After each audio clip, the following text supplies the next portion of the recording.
Thank you. Glenn, sit down. Glenn, thanks for the kind introduction. Thanks for giving me a chance to speak to the Economic Club of New York. Seems like I showed up in a interesting moment during an interesting time. I appreciate the fact that you've assembled to give me a chance to just share some ideas with you. I also appreciate the fact that as leaders of the business and financial community, you've helped make this city a great place, and you've helped make our country really in many ways the economic envy of the world. First of all, in a free market, there's going to be good times and bad times. That's how markets work. There'll be ups and downs. And after 52 consecutive months of job growth, which is a record, our economy obviously is going through a tough time. It's going through a tough time in the housing market, and it's going through a tough time in the financial markets. And I want to spend a little time talking about that, but I want to remind you this is not the first time since I've been the president that we faced economic challenges. We inherited recession, and then there was the attacks of September the 11th, 2001, which many of you saw firsthand. And you know full well how that affected our economy. And then we had corporate scandals. And I made the difficult decisions to confront the terrorists and extremists in two major fronts, Afghanistan and Iraq. And then we had devastating natural disasters. And the interesting thing, every time, this economy has bounced back better and stronger than before. So I'm coming to you as an optimistic fellow. I've seen what happens when America deals with difficulty. I believe that we're a resilient economy. And I believe that the ingenuity and resolve of the American people is what helps us deal with these issues. And it's going to happen again. Our job in Washington is to foster enterprise and ingenuity so we can ensure our economy is flexible enough to adjust to adversity and strong enough to attract capital. And the challenge is not to do anything foolish in the meantime. In the long run, I'm confident that our economy will continue to grow because the foundation is solid. Unemployment is low at 4.8%. Wages have risen, productivity has been strong. Exports are at an all-time high, and the federal deficit as a percentage of our total economy is well below the historic average. But as Glenn mentioned, these are tough times. Growth fell to 0.6% in the fourth quarter of last year. It's clearly slow. The economy shed more than 80,000 jobs in 2 months. Prices are up at the gas pump and in the supermarket. Housing values are down. Hard-working Americans are concerned. They're concerned about their families, and they're concerned about making their bills. Fortunately, we recognized the slowdown early and took action, and it was decisive action in the form of policies that will spur growth. We worked with the Congress. I know that may sound incongruous to you, but I do congratulate the Speaker and Leader Reid, as well as Boehner and Mitch McConnell and Secretary Paulson, for anticipating a problem and passing a robust package quickly. This package is temporary, and it has two key elements. First, the growth package provides incentives for businesses to make investments in new equipment this year. As more businesses take advantage, investment will pick up, and then job creation will follow. The purpose was to stimulate investment, and the signal's clear. Once I signed the bill, the signal to Folks in businesses large and small know that there's some certainty in the tax code for the remainder of this year. Secondly, the package will provide tax rebates to more than 130 million households. And the purpose is to boost consumer spending. The purpose is to try to offset the loss of wealth if the value of your home has gone down. The purpose is to buoy the consumer. The rebates haven't been put in the mail yet. In other words, this aspect of the plan hadn't taken into effect. There's a lot of Americans who've heard about the plan. A lot of them are a little skeptical about this checks in the mail stuff that the federal government talks about. But it's coming. And those checks, the Secretary assures me, will be mailed by the second week of May. And so what is this, what do the folks, the experts, guys like Hubbard, anticipate to happen? I'm not so sure he is one now, but the people that have told me that they expect this consumer spending to have an effect in the second quarter and a greater effect in the third quarter. That's what the experts say. The Federal Reserve has taken action to bolster the economy.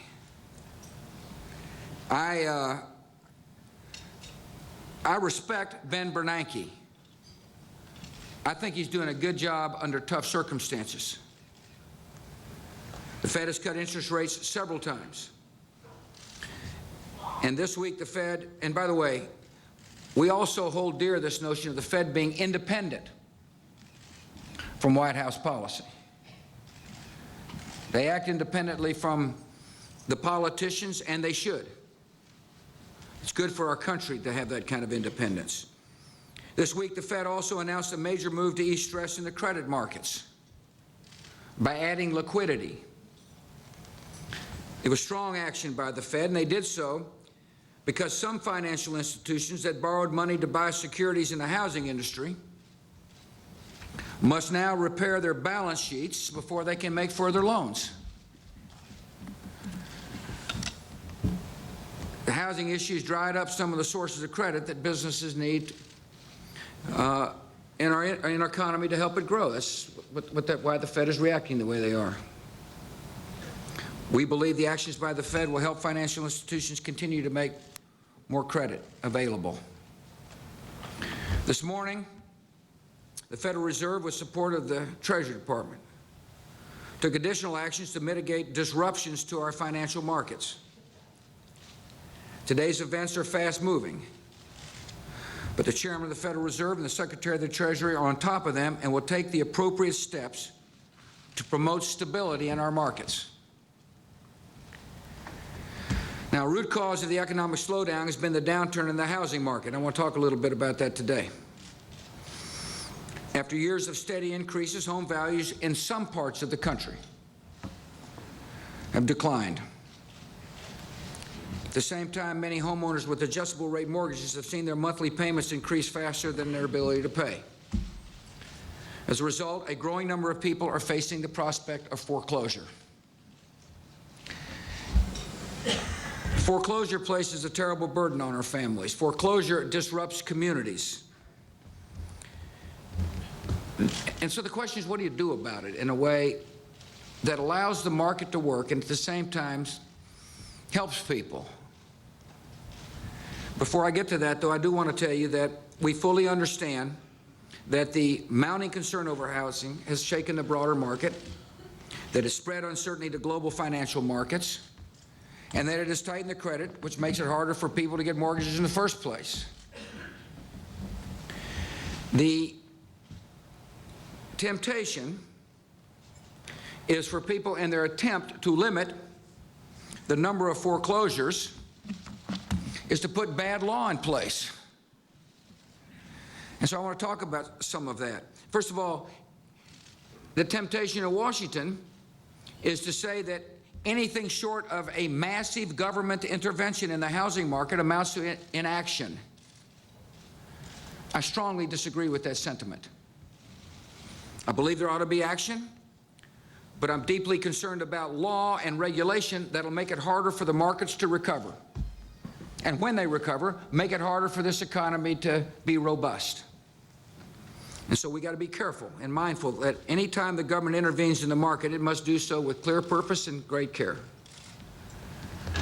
Government actions have far-reaching and unintended consequences. I want to talk to you about a couple of ideas that I strongly reject. First, one bill in Congress would provide $4 billion for state and local governments to buy up abandoned and foreclosed homes. You know, I guess it sounds like a good idea to some, but if your goal is to help Americans keep their homes, it doesn't make any sense to spend billions of dollars buying up homes that are already empty. As a matter of fact, when you buy up empty homes, you're only helping the lenders or the speculators. The purpose of government ought to be to help the individuals, not those who, who speculated in homes. This bill sends the wrong signal to the market. Secondly, some have suggested we change the bankruptcy courts, the bankruptcy code, to give bankruptcy judges the authority to reduce mortgage debts by judicial decree. I think that sends the wrong message. It would be unfair to millions of homeowners who have made the hard spending choices necessary to pay their mortgages on time. It would further rattle credit markets. It would actually cause interest rates to go up. If banks think that judges might step in and write down the value of home loans, they're going to charge higher interest rates to cover that risk. This idea would make it harder for responsible first-time home buyers to be able to afford a home. There are some in Washington who say we ought to artificially prop up home prices. You know, it sounds reasonable in a speech, I guess, but it's not going to help first-time home buyers, for example. A lot of people have been priced out of their market right now because of decisions made by others. The market is in the process of correcting itself. Markets must have time to correct. Delaying that correction would only prolong the problem. And so that's why we oppose those proposals. I want to talk about what we're for. We're obviously for sending out over $150 billion into the marketplace in the form of checks that'll be reaching the mailboxes by the second week of May. We're for that. We're also for helping a targeted group of homeowners, namely those who have made responsible buying decisions, avoid foreclosure with some help. We've taken 3 key steps. First, we launched a new program at the Federal Housing Administration called FHA Secure. This program has given FHA greater flexibility to offer refinancing for struggling homeowners with otherwise good credit. Now, as we're saying to people, we want to help you refinance your notes. Over the past 6 months, this program has helped about 120,000 families stay in their homes by refinancing about $17 billion worth of mortgages, and by the end of the year, we expect this program to have reached 300,000 families. You know the issue like I do, though. I'm old enough to remember savings and loans and remember who my savings and loan officer was, who loaned me my first money to buy a house. And had I gotten a bind, I could have walked across the street in Midland, Texas and say, I need a little help. Can you help me readjust my note so I can stay in my house? There are no such things as that type of deal anymore. As a matter of fact, the paper had this been a modern era, the paper that had, my paper, my mortgage, could be owned by somebody in a foreign country, which makes it hard to renegotiate the note. So we're dealing in a difficult environment to get the word to people. There's help for you to refinance your homes. And so Hank Paulson put together what's called the Hope Now Alliance to try to bring some reality to the situation, to focus our help on helping credit-worthy people refinance, rather than pass law that'll make it harder for the market to adjust. This Hope Now Alliance is made up of made up of investors and service managers and mortgage counselors and lenders. And they set industry-wide standards to streamline the process for refinancing and modifying certain mortgages. Last month, Hope Now created a new program. As they took a look at the risks, and they created a program called Project Lifeline, which offers some homeowners facing imminent foreclosure a 30-day extension. The whole purpose is to help people stay in their houses. During this time, they can work with their lender, and this grace period has made a difference to a lot of folks. Interesting statistic that has just been released. Members of the Alliance report that the number of homeowners working out their mortgages is now rising faster than the number entering foreclosure. Program is beginning to work. It's beginning to help. Problem we have is a lot of folks aren't responding to over 1 million letters sent out to offer them assistance in mortgage counseling. And so one of the tasks we have is to continue to urge our citizens to respond to the help, to pay attention to the notices they get describing how they can find help in refinancing their homes. We got toll-free numbers and websites and mailings, and it's just really important for our citizens to understand that this help is available for them. We've also taken some other steps that'll bring some credibility and confidence to the market. Alphonso Jackson, Secretary of HUD, is proposing a rule that requires lenders to provide a standard, easy-to-read summary statements explaining the key elements of mortgage agreements. You know, these mortgage agreements can be pretty frightening to people. I mean, there's a lot of tiny print. And I don't know how many people understood they were buying resets or not. But one thing is for certain, there needs to be complete transparency. And to the extent that these contracts are too complex and people made decisions that they just weren't sure they're making, we need to do something about it. We need better confidence amongst those who are purchasing loans. And secondly, yesterday, Hank Paulson announced new recommendations to strengthen oversight of the mortgage industry and improve the way the credit ratings are determined for securities and ensure proper risk management at financial institutions. Now, we got an active plan to help us get through this rough period. We're always open for new ideas, but there's certain principles that we won't violate. And one of the principles is overreacting by federal law and federal regulation that will have long-term negative effects on our economy. There's some further things we can do, by the way, on the housing market that I call upon Congress to do. By the way, Congress did pass a good bill that creates a 3-year window for American families to refinance their homes without paying taxes on any debt forgiveness they receive. The tax code created disincentives for people to refinance their homes, and we took care of that for a 3-year period. And they need to move forward with reforms on Fannie Mae and Freddie Mac. They need to continue to modernize the FHA, as well as allow state housing agencies to issue tax-free bonds to homeowners to refinance their mortgages. Congress can also take other steps to help us during a period of uncertainty, and these are uncertain times. A major source of uncertainty is that the tax relief we passed in 2001 and 2003 is set to expire. If Congress doesn't act, 116 million American households will see their taxes rise by an average of $1,800.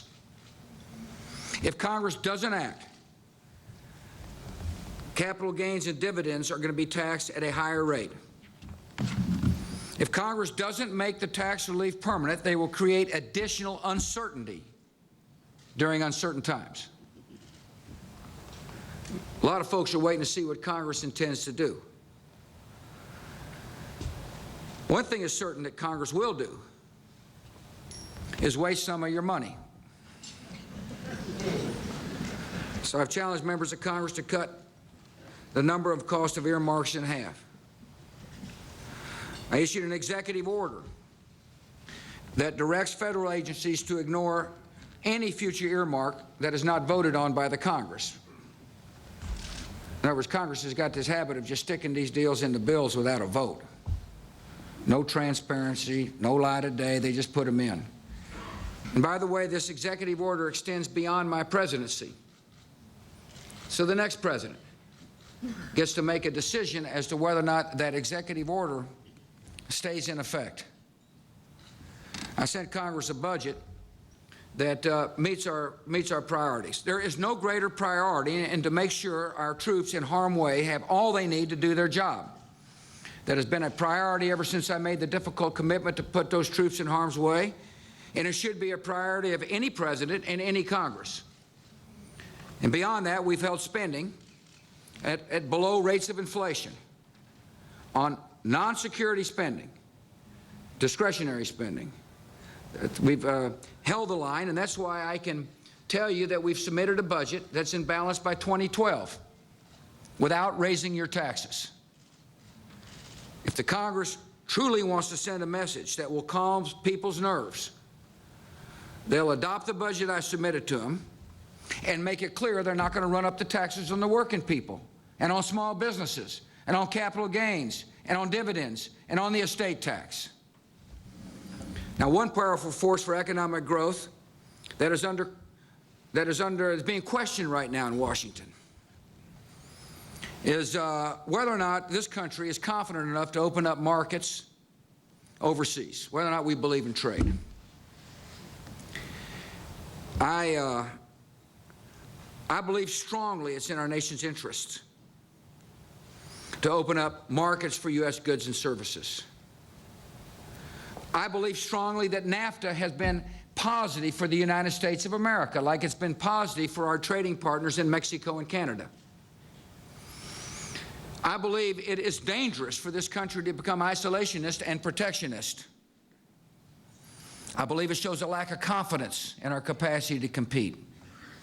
And I know it would harm our economic future if we allow those who believe that walling off America from trade to have their way in Congress. And so I made it clear that we expect for Congress to move forward on the Colombia Free Trade Agreement. And this is an important agreement. It's important for our national security interests, and it's important for our economic interests. Most Americans don't understand that most goods and services from Colombia come into the United States duty-free. Most of our goods and services are taxed at about a 35% rate heading into Colombia. Doesn't it make sense to have our goods and services treated like those from Colombia? I think it does. I think our farmers and ranchers and small business owners must understand that with the government finding new markets for them, it'll help them prosper. But if Congress were to reject the Colombia Free Trade Agreement, it would also send a terrible signal in our own neighborhood. It would bolster the voices of false populism. It would say to young democracies, America's word can't be trusted. It would be devastating for our national security interests if this United States Congress turns its back on Colombia and a free trade agreement with Colombia. I intend to work the issue hard. I'm going to speak my mind on the issue because I feel strongly about it. And then once they pass to Colombia, they can pass Panama and South Korea as well. And let me talk about another aspect of keeping markets open. A confident nation accepts capital from overseas. We can protect our people against investments that jeopardize our national security. But it makes no sense to deny capital, including sovereign wealth funds, from access to the U.S. markets. It's our money to begin with. Seems like we ought to let it back.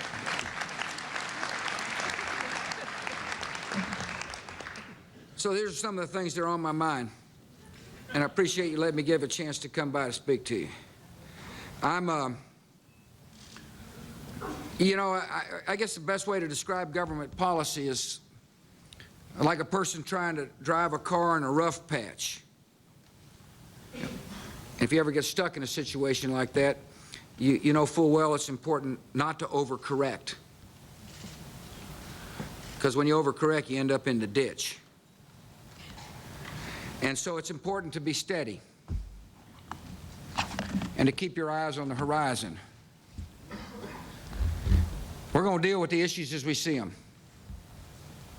We're not afraid to make decisions. This administration is not afraid to act. We saw a problem coming and we acted quickly with the help of Democrats and Republicans in the Congress. We're not afraid to take on issues, but we will do so in a way that respects the ingenuity of the American people, that bolsters the entrepreneurial spirit, and that ensures when we make it through this rough patch, our driving is going to be more smooth. Thank you, Glenn, for giving me a chance to come, and I'll answer some questions.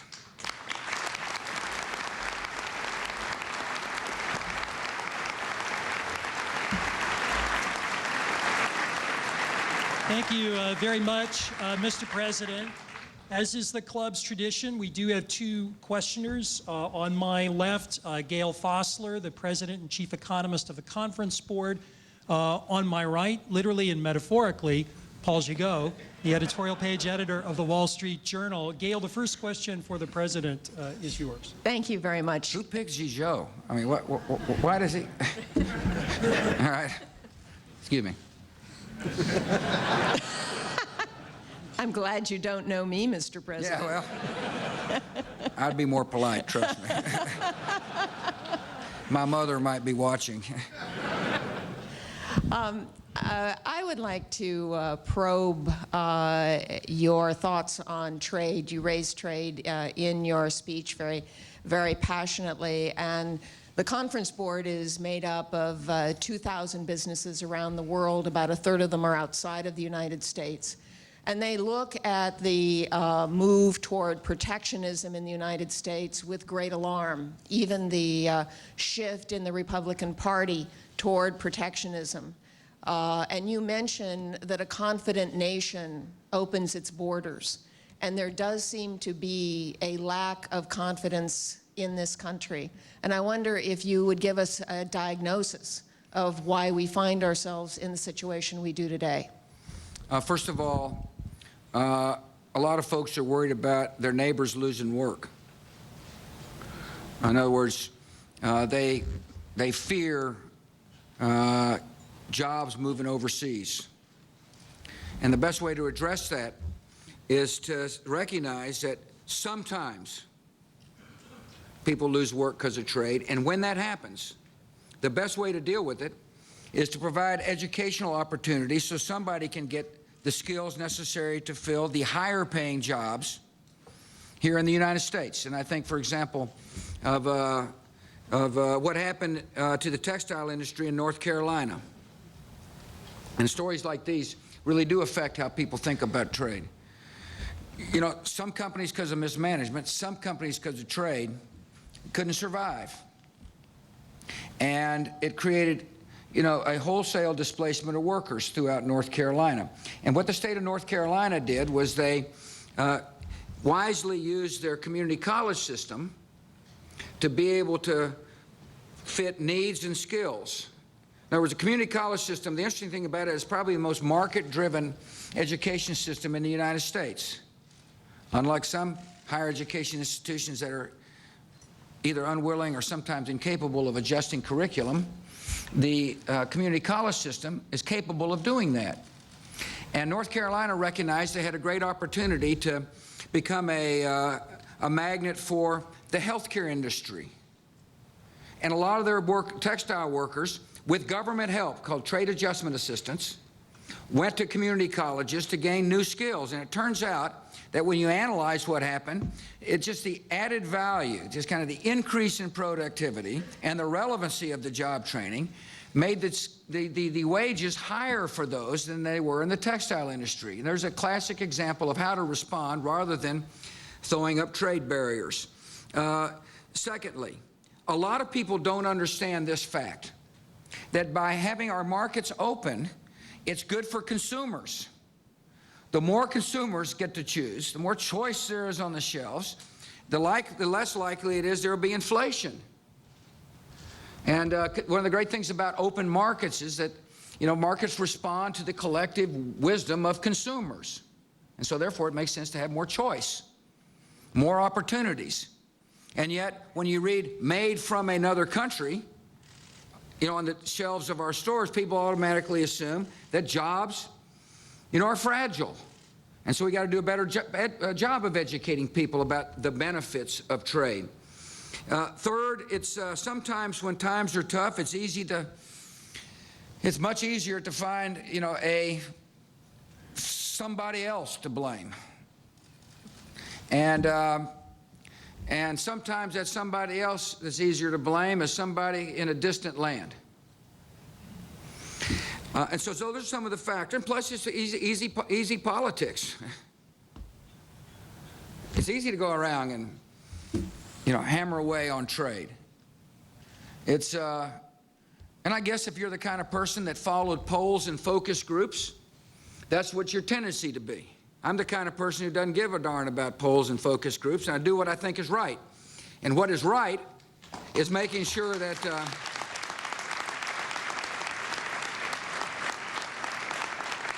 and sometimes if you're going to lead this country, you have to stand in the face of what appears to be a political headwind. And so those are some of the dynamics that makes it hard. And I'm troubled by isolationism and protectionism.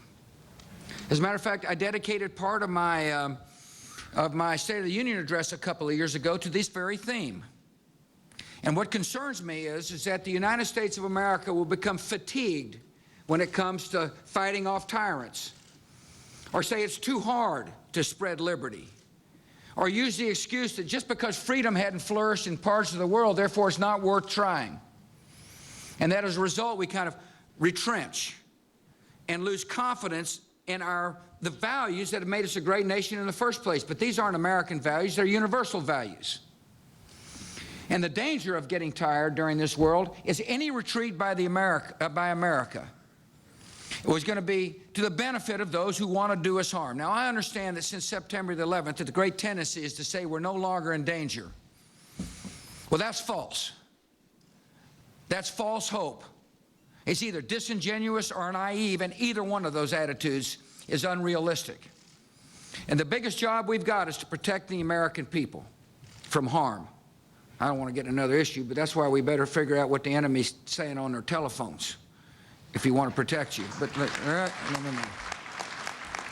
Notice I'm definitely taking a trade issue and working in all my other issues. But I'm serious about this business about America retreating. And I've got great faith in the transformative power of liberty. And that's what I believe is going to happen in the Middle East. And I understand it undermines the argument of the stabilityites. People say, you just got to worry about stability. And I'm saying we better worry about the conditions that caused 19 kids to kill us in the first place. And the best way to deal with hopelessness is to fight disease like we're doing in Africa, and fight forms of government that suppress people's rights like we're doing around the world. And a retreat from that attitude is going to make America less secure and the world more dangerous, just like a loss of confidence in trade. And yet the two run side by side. Isolationism and protectionism, and I might throw in another ism, and that's nativism. And that's what's happened throughout our history, and probably the most grim reminder of what can happen to America during periods of isolationism and protectionism is what happened in the 30s, when we had this America First policy and Smoot-Hawley. And look where it got us. And so I guess to answer your question, there needs to be political courage in the face of what may appear to be a difficult headwind, in order to speak clearly about the effects of retreat and the benefits of trade. And so I appreciate you giving me a chance to opine. Thank you, Mr. President. The second and final Never question. bashful, never short of opinions. Okay. The second Just and final. like my mother. The second and final question for the President is from Paul Gigot. Welcome to New York, Mr. President. And I want to ask you about something you didn't, an issue you didn't address, which is prices. This is what? Prices. Gasoline is selling for $4 a gallon in some parts of the country, but food prices are also rising very fast. Grain prices, meat prices, health care prices. And the dollar is weak around the world, hitting a record low this week against the euro. The price of gold is now about $1,000 an ounce. Many observers say all of this means that we have an inflation problem. Do you agree with them, and what can be done about it? I agree that the Fed needs to be independent and make considered judgments and balance growth versus inflation. And let me address some of those issues one by one. We believe in a strong dollar. I recognize economies go up and down, but it's important for us to put policy in place that sends a signal that our economy is going to be strong and open for business, which will which supports the strong dollar policy, such as not doing something foolish during this economic period that'll make it harder to grow, such as rejecting, shutting down capital from coming into this country, such as announcing that, or articulating a belief that making the tax cuts permanent takes uncertainty out of the system. Energy. Yeah, our energy policy has not been very wise. You can't build a refinery in the United States. You can't expand a refinery in the United States. The Congress believes we shouldn't be drilling for oil and gas in a productive part of our country like Anwar, because it'll destroy the environment, which in fact it won't. Technology is such that will enable us to find more oil and gas. And so as a result of us not having been robust in exploring for oil and gas at home, we're dependent on other countries. That creates an economics issue, obviously, and it creates a national security issue. And look, I'm an alternatives fuel guy. I believe that's important. As a matter of fact, we've mightily expanded the use of ethanol. Slight consequence if you rely upon corn to grow your hogs, but nevertheless, it is a policy that basically says that we got to diversify, but diversification does not happen overnight. I firmly believe people in New York City are going to be driving automobiles on battery relatively quickly, and it's not going to be like a golf cart. It'll be a regular-sized vehicle that you'll be driving in, and I think it's coming. I think this technology is on its way. But there's a transition period.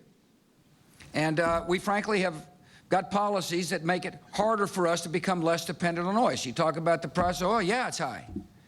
It's high because demand is greater than supply. That's why it's high. It's high because there's new factors in demand on the international market, namely China and India. It's also high because some nations have not done a very good job of maintaining their oil reserves. Some of it because of bureaucracy, some of it because of state-owned enterprise. And it's a difficult period for our folks at the pump. And there's no quick fix. When I was overseas in the Middle East, people said, did you talk to the king of Saudi about oil prices? Of course I did. I reminded him two things. One, you better be careful about affecting markets. Reminding him that oil is fungible, even though we get most of our oil, by the way, from Canada and Mexico. Oil is fungible. And secondly, the higher price of oil, the more capital is going to come into alternative sources of energy. And so we've got a plan that calls for diversification, but it's our energy policy hadn't been very wise up to now. Anyway, I'm going to dodge the rest of your question. Thank you for your time. Thank you, Mr. President. We have been listening to President Bush in his address to the Economic Club of New York. Steve Leisman is here with me, senior economics reporter. Steve, it sounds like he was in some ways very, very optimistic about the economy.